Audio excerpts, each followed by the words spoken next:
찬미 예수님, 오늘 제가 목감기 증상이 있어서 보좌시모님께 주례를 부탁드렸습니다. 바오로 사도는 제1독서에서 코린토인들에게 매우 어려운 주제에 대해 말하고 있는데요. 얼마나 어려웠는지 직접적인 단어를 쓰지 않고 4절에서 특전이라고 표현하고 있습니다. 이 단어는 본래 은총인데 새번역 성경은 특전으로 번역했습니다. 바오로 사도가 말하는 바는 예루살렘 교회를 위한 모금입니다. 마케도니아의 여러 교회, 필리피, 데살로니카, 베로이아 교회가 환난의 큰 시련 속에서 극심한 가난을 겪으면서도 기쁨으로 충만하여 아주 후한 인심을 베풀었다고 말합니다. 이 말은 무엇을 돌려서 말한 것일까요? 한마디로 코린토 니네는 뭐하는 거냐? 라는 겁니다. 바오로 사도는 전도 여행을 다니며 새로 태어난 교회와 어려움을 겪고 있는 예루살렘 모교회를 하나로 묶어주는 연대성을 강조했는데 코린토 교회가 이에 적극적으로 동의할 뿐 아니라 다른 교회에도 확대하는 조직을 제안했습니다. 그런데 그런 제안을 해놓고 막상 자신들은 모금에 열심히 참여하지 않았습니다. 이에 바오로 사도는 마케도니아 교회가 모금에 얼마나 열심히 참여했는지를 소개하면서 코린토 교회 여러분들이 믿음, 말, 지식, 열성에서 뛰어나고 우리의 사랑도 많이 받았으므로 이 은혜로운 일, 즉 모금에도 뛰어나기를 바란다고 독려합니다. 그러면서 부유하시면서도 가난하게 되신 예수님의 은총을 기억하라고 여러분이 부유하게 된 것은 예수님의 가난 때문이라고 말합니다. 복음에서 예수님께서는 지난주 목요일에 시작하신 말씀, 즉 구약의 가르침과 당신의 새로운 가르침을 비교하는 6개의 말씀을 마무리하시는데요. 오늘은 마지막으로 내 이웃을 사랑해야 한다. 그리고 내 원수는 미워해야 한다고 이르신 말씀을 너희는 들었다. 그러나 나는 너희에게 말한다. 너희는 원수를 사랑하여라. 그리고 너희를 박해하는 자들을 위하여 기도하여라. 라고 말씀하십니다. 내 이웃을 사랑해야 한다는 말씀은 레위기 19장 18절에 나오는데요.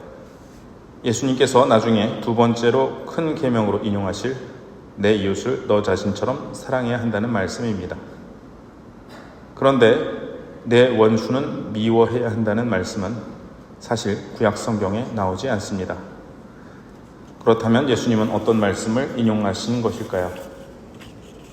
지난주 거룩한 독서 강의 때에 룻기에 대해 말씀드리면서 바빌론 유배 이후 이루어진 에즈라, 느헤미야 개혁의 내용 중에 이방인 아내를 내쫓으라는 엄격한 율법 해석이 있었다고 말씀드렸는데 이러한 해석을 원수를 미워하라는 것으로 이해할 수 있습니다.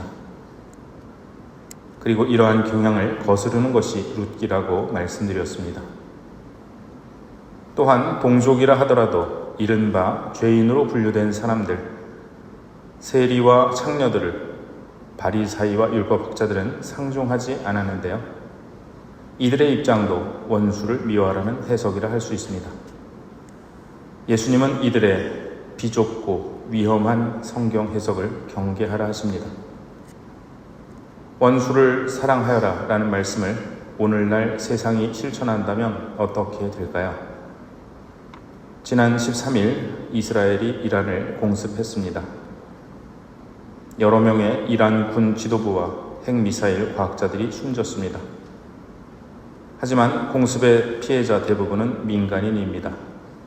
이란 당국은 224명이 숨지고 1,400명이 다쳤는데 이 중 90% 이상이 민간인이라고 밝혔습니다.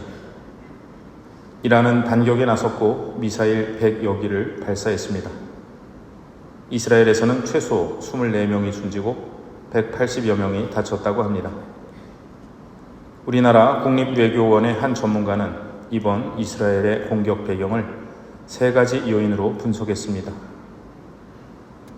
첫째, 군사적으로 이스라엘이 이란의 핵 개발을 막기 위함이고, 둘째, 외교적으로는 미국과 이란의 핵 합의를 방해해 이란이 정상 국가로 거듭나는 것을 막는다는 것입니다. 세 번째 이유는 이스라엘의 네탄야후 총리가 가자에서 휴전한 뒤에도 정권을 존속시키기 위해 전시체제를 유지할 필요가 있었기에 이란과 전쟁을 벌였다는 것입니다. 얼마나 많은 곳에서 숨어있는 세 번째 이유를 위해 첫 번째 이유를 표면적으로 내세우며 전쟁을 일으키고 있는지요. 우리나라도 예외가 아닙니다.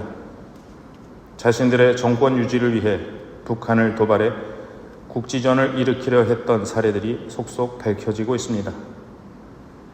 전쟁이 일어나면 가장 먼저 애꿎은 군인들이 목숨을 잃고 수많은 민간인의 안전과 생명이 위태로운데 대체 무엇과 무엇을 바꾸려 한 것입니까?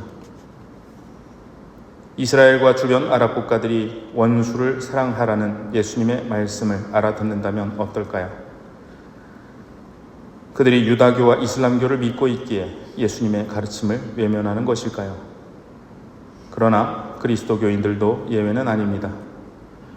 가톨릭과 개신교 사이의 전쟁으로 얼마나 많은 사람이 목숨을 잃었는지 모릅니다. 그런데 만일 우리가 한반도의 평화가 아니라 한반도의 긴장으로 연명하려는 세력을 지지하고 그들의 힘을 키워준다면 어떨까요? 과연 예수님의 복음을 실천하는 사람들이라 할 수 있을까요?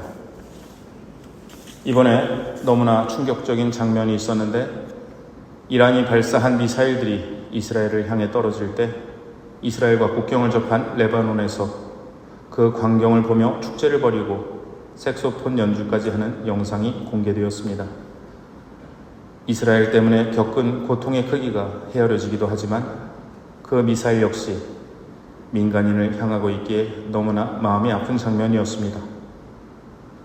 이러한 세상 한복판에서 우리가 할 일은 무엇일까요? 혹시 고린도 교회 신자들처럼 좋은 이야기는 다 해놓고 막상 우리는 실천하지 않는 것은 아닐까요? 한반도 평화 정착을 위해 내가 할 수 있는 일은 무엇일까요? 오늘날 세계에서 원수를 사랑하라는 예수님의 외침은 어떤 의미일까요? 예수님의 말씀이 공허하게 울려 퍼지지 않게 하기 위해 우리가 해야 할 일은 무엇일까요?